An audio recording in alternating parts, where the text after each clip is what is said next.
studied what is economics.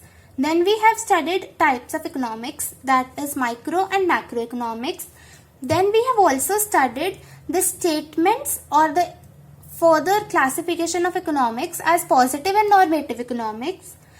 Now we are going to study what is an economy. Now people perform different economic activities to earn their living.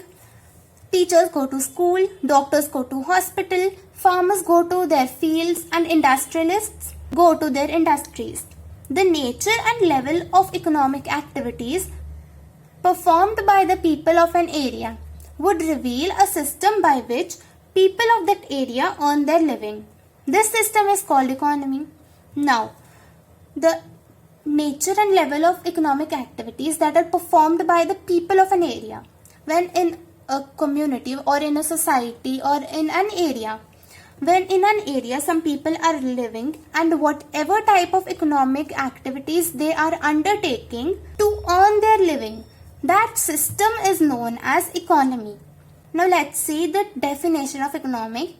Economy is a system by which people of an area earn their living. A system by which people who are living in a certain area, they earn their living when they adopt some activities, some economic activities to earn their living. That system is known as economy. Then we have two types of economy, simple economy and complex economy. An individual himself is not capable of producing all goods and services which he needs for the satisfaction of wants. He depends upon others. If you are a teacher, students depend upon you for their education. You, on the other hand, depend upon a baker for the bread, a tailor for stitching your clothes, a maid servant for domestic help, and so on. Thus, mutual interdependence is the essence of economic activity. Mutual interdependence leads to exchange, and accordingly, we can say that mutual interdependence and exchange are the core elements of an economy. Here they are saying that when we are living in an economy, we are not capable of doing each and every task. We are dependent upon other persons for some of our tasks, and the other people, they are dependent upon us for their tasks. If I am a student, I am dependent upon my teacher, and my teacher is dependent upon her domestic help, and the domestic helper, she is dependent upon some baker to give her bread. And in this way, each and every person is interdependent upon each other. Now, mutual interdependence leads to exchange. Now, when we are mutually interdependent upon each other, this leads to exchange of wealth, exchange of resources. Accordingly, we can say that mutual interdependence and exchange, they are the core elements of the economy. Here we can see that mutual interdependence is the essence of economic activity. We studied earlier that choice and scarcity is the essence of economics. And here we are studying that mutual interdependence is the essence of economic activity. Then, mutual interdependence leads to exchange. Also, mutual interdependence and exchange, they together are the core elements of an economy. So we need to keep this in mind that scarcity and choice is the essence of economics. Mutual interdependence is the essence of economic activity, and mutual interdependence and exchange are the core elements of an economy. Now, a simple economy is a one in which the degree of interdependence and exchange is of moderate degree. When the degree of interdependence and exchange is very high, it is known as a complex economy. Now, let's see the difference between both of them.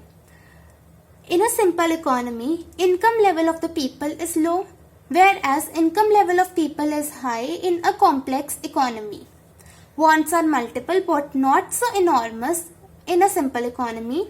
In a complex economy, wants are multiple as well as enormous. Mutual interdependence is limited in simple economy.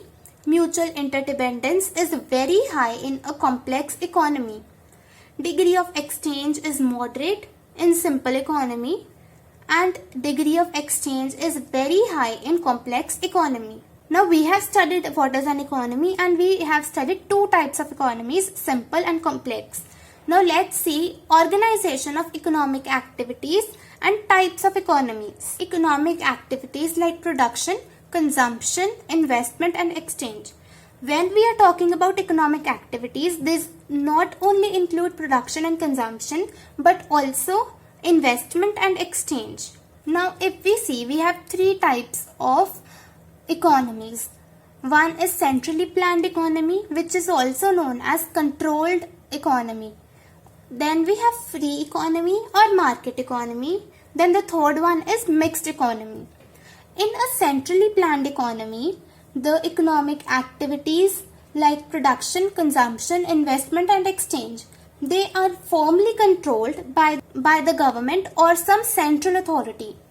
Whereas in a free economy, when we talk about free economy or market economy, the economic activities, they are controlled by the market forces, whatever is to be produced, keeping in mind the consumers, all the decisions, they are taken by the market forces. There is no role of the government or the central authority. Then comes mixed economy. These are the economies where the economic activities are governed by the free play of market forces but are regulated by the government. Then economic decisions are driven by the motive of social welfare in centrally planned economy. When we have a centrally planned economy which is governed by a central authority or the government or the central authority will take care of each and every person in the society. We have two sections in a society. One is poor and one is rich. Now when government is making some decisions, then it is the motive of the centrally planned economy or the government to make those things or those products mainly for the consumption of the poor people so that they also get the benefits from the economy. Therefore, it is governed by the motive of social welfare. Now in free economy, decisions are driven by the motive of profit maximization. When private companies, they are taking care of each and every economic activity, they are driven by the motive of profit maximization, and the products, they are made for rich section of the society. Now in mixed economy, economic decisions are driven by the motive of both profit maximization and social welfare, because here both government and the private sector or the private companies or the market forces, they are both taking care of the economy. Then the consumer is not sovereign in the centrally planned economy, because it is the government who is deciding that what is beneficial for which section, and on those basis the government is producing the goods. In free economy, the consumer is sovereign. The consumer buys goods according to his or her choice, and the goods, they are also produced on the basis of what a consumer wants. Then the consumer is sovereign in mixed economy. However, PDS, public distribution system, ensures the supply of essential goods to the consumers. Then comes, most resources are controlled by the government, and the government decides at what price the goods are to be sold in the market. In centrally planned economy, most resources are controlled by the people. The market determines the prices of goods and services. In free economy, resources are controlled both by the government and by the people, and prices are determined by the market, but the government regulates or controls the prices of essential goods in mixed economy. And public sector dominates the economic activity in centrally planned economy. Private sector dominates the economic activity in market economy, and both public and private sectors dominate the economic activity in mixed economy. The example of centrally planned economy can be Republic of Cuba, and of free economy we can take China, Hong Kong, Singapore, Malaysia. Then mixed economy we have India, America and UK. Now let's take a look at the summary. Economics is a science of human behavior which is concerned with the allocation of scarce resources or means in such a manner that consumers can maximize their satisfaction, producers can maximize their profits, and the society can maximize its social welfare. Then comes scarcity and choice. is the essence of economics. Now, scarcity means a situation in which demand for resources is greater than supply of resources. Then, choice is the process of selection from limited alternatives. Then comes emergence of choice. Choice emerges because resources are scarce and they have alternative uses. Then microeconomics is that branch of economics which studies economic activities relating to individual economic units like a consumer or producer. Then macroeconomics is a branch of economics which studies economic activities relating to economy as a whole. Then comes positive economics, which relates to the study of economic issues which are subject to verification, which are related to past, present and future. Normative economics relates to the study of economic issues which involve value judgments and which are debatable. Then economy is a system by which people of an area earn their living. Economy is of three types: market economy, centrally planned economy and mixed economy. Market economy is a free economy in which economic activities are controlled by the market forces of supply and demand. Centrally planned economy is a one in which economic activities are controlled by some central authority or the government. Mixed economy is the one in which economic activities are governed by the market forces but are regulated by the government.